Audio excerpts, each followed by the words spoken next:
Alors que les troupes militaires belges défilent en ce 11 novembre devant la colonne du Congrès, le devoir de mémoire est dans toutes les têtes. Je pense que si on réfléchit un petit peu tout au long de l'année, si on a une petite pensée pour tous ces gens qui sont battus, il faut peut-être, ce jour-ci n'a peut-être pas une si grande importance que ça. Mais bon, justement, on n'y pense pas souvent et alors c'est pour ça que cette journée-ci est importante. Un pays sans mémoire, c'est pas un pays avec un grand avenir. Donc voilà, chaque année, je viens rendre hommage à nos arrière-grands-parents.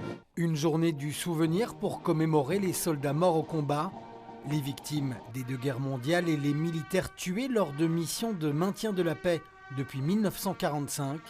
Une paix menacée dans un contexte international hautement inflammable. Avec ce qui se passe en Ukraine, on aurait des raisons quand même de s'inquiéter. Donc si on n'anime pas un petit peu le sentiment national et le sentiment européen et de l'OTAN, je crois qu'il est temps de se réveiller. Il faut préparer les prochaines générations à des choses, à une Europe différente.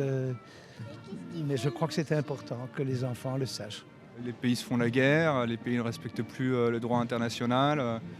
On sent qu'il y a vraiment des verrous qui ont sauté. Donc oui, pour mes enfants, je souhaite qu'ils puissent voir à quoi ressemble une commémoration militaire, se rappeler encore une fois d'où est-ce qu'on vient, se rappeler, avoir le sens un peu de l'engagement aussi. Si le public est toujours au rendez-vous de cette cérémonie militaire, le périmètre de sécurité crée une trop grande mise à distance au goût de certains. Ce serait bien d'intégrer un peu plus le public. Je vois qu'il y a une tribune officielle. Je pense qu'il y a toujours une ferveur. Je pense que la mémoire, c'est encore très important pour les gens. Un événement annuel qui donne le ton pour cette longue journée de commémoration à travers tout le pays.